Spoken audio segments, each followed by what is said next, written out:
اعوذ باللہ من الشیطان الرجیم بسم اللہ الرحمن الرحیم۔ معزز و مکرم سامعین گرامی، آج کا عنوان یہ ہے کہ اللہ تبارک و تعالی جس کو تہجد کی توفیق عطا فرماتے ہیں تو کیا علامات ظاہر فرما دیتے ہیں۔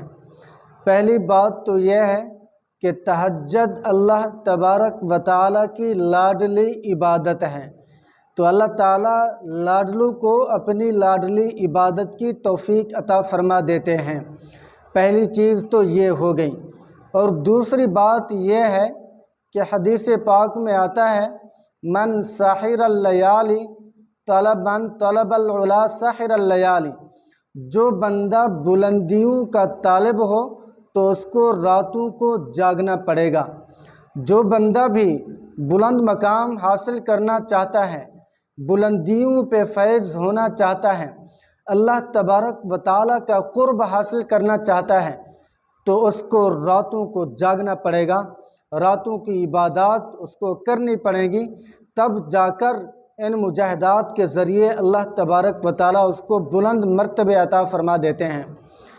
آپ صلی اللہ علیہ وسلم کے کافی ارشادات موجود ہیں کہ حضور نے تہجد کی ترغیب بھی دی، اور تہجد کے ذریعے سے اللہ تبارک و تعالیٰ کی ذات سے مانگنے کا حکم بھی ارشاد فرمایا کہ اللہ تعالیٰ سے تہجد کے ذریعے سے مانگو، گڑ گڑا کر مانگو، رو رو کر مانگو، منت سماجت کے ساتھ مانگو، اللہ تبارک و تعالیٰ تمہارے ساتھ ہیں۔ اور حدیث پاک میں آتا ہے جب رات کا آخری پہر ہوتا ہے تو اللہ تبارک و تعالیٰ پہلے آسمان پر تشریف لے آتے ہیں، اللہ تعالیٰ کی رحمت بھی ساتھ ہوتی ہے، تو جو بندہ بھی تہجد میں دعائیں مانگ رہا ہوتا ہے اللہ تعالیٰ اس کو عطا فرما دیتے ہیں۔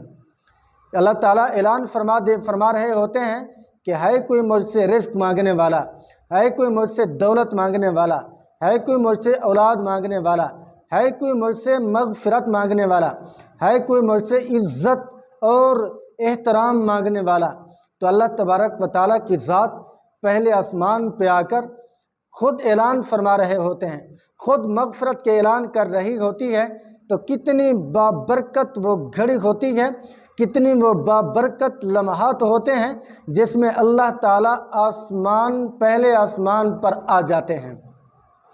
اور حدیث پاک میں آتا ہے آپ صلی اللہ علیہ وسلم راتوں کو جاگتے تھے۔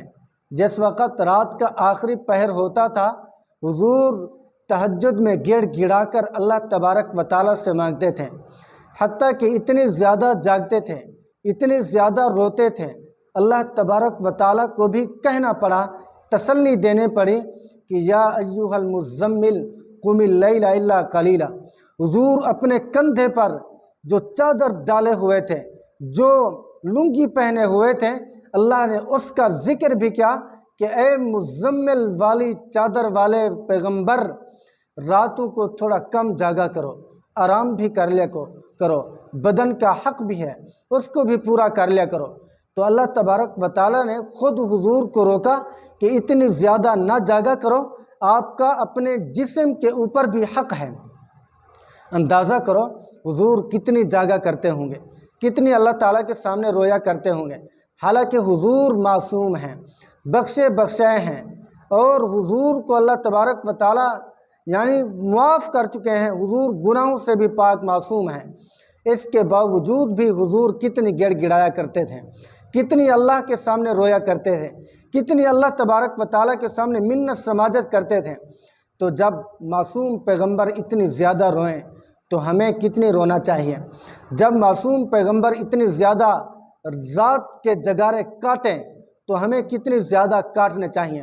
میرے دوستو، جو بندہ اللہ تبارک و تعالیٰ کے سامنے جھک جاتا ہے، سر جھکا دیتا ہے، اپنے دکھڑے اللہ کو سناتا ہے، اپنے جو کام کرنے والے ہوتے ہیں، اپنی زندگی کی دستان اللہ تعالیٰ کو سناتا ہے، تو یقیناً اللہ تبارک و تعالیٰ کو اس بندے کے اوپر ترس آ جاتا ہے، اس بندے کی تمام تر ضروریات کو اللہ تبارک و تعالیٰ پورا فرما دیتے ہیں۔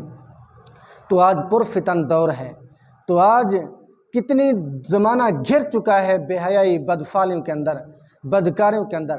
اس دور کے اندر اگر اللہ تعالیٰ سے ہمارا رشتہ جڑ گیا، اللہ تعالیٰ سے ہمارا تعلق مضبوط ہو گیا، تو ہماری دنیا بھی اچھی ہو جائے گی، ہماری آخرت بھی اچھی ہو جائے گی، ہماری دنیا آخرت کی تمام بھلائیاں نصیب ہو جائیں گی۔ وجہ کیا ہے؟ ہماری اللہ تعالیٰ سے یاری لگ جائے، ہماری اللہ تبارک و تعالیٰ سے جو ہے نا تعلق بن جائے۔ آج دیکھیں حالات کتنی گر چکے ہیں کہ ایک لڑکی جس نے نکاح کیا تو اس کو سرعام قتل کر دیا جاتا ہے، سرعام لوگوں کے سامنے اس کے سینے کو چھلنی کر دیا جاتا ہے۔ تو اللہ تبارک و تعالیٰ کتنے بردبار ہیں، کتنے حلم والے ہیں، چاہتے تو وہیں ان تمام قاتلین کو زمین میں دھسا دیتے ہیں، زمین بوس کر دیتے ہیں، لیکن اس کے باوجود بھی اللہ تبارک و تعالیٰ نے ان ظالم کو ڈھیل دی ہے، مہلت دی ہے۔ تو اللہ تبارک و تعالیٰ کی یہ بردباری اور حلم ہے کہ یہ بچے ہوئے ہیں، ورنہ ان کی کیا اوقات۔ جیسے انہوں نے یہ بھیانک کام کیا تو فوراً اللہ تبارک و تعالیٰ ان کو کچل کے رکھ دیتے ہیں، نیست و نبود کر کے رکھ دیتے ہیں۔ میرے دوستو، آج کا میرا یہی عنوان ہے کہ اللہ کے سامنے جھک جاؤ۔ تہجد جو بندہ جس کے ذہن میں تہجد کا خیال آ جاتا ہے، جس کو اللہ تعالیٰ تہجد کی توفیق دے دیتے ہیں، تو سمجھ جاؤ کہ اللہ تعالیٰ اس کو اپنے قریب کرنا چاہتے ہیں۔